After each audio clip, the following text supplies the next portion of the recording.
Welcome to our video journey where we explore the fascinating world of pronunciation, unraveling the mysteries behind each word and its usage.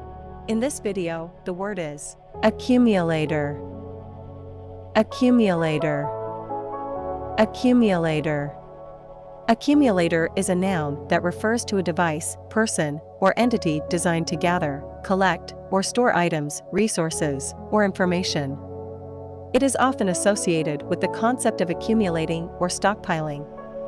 Here are some examples. Example number 1. A financial accumulator is a person or entity that gathers and invests financial resources. Why accumulator is used in example number 1. Accumulator refers to individuals or entities that accumulate and invest financial resources. Example number 2. A grain accumulator stores and processes harvested crops for distribution. Why accumulator is used in example number 2. Accumulator is used to store and process harvested crops for distribution. Stay tuned for more linguistic wonders and join us in unlocking the magic of language. Thanks for watching, and until next time, keep speaking, writing, and embracing the beauty of words.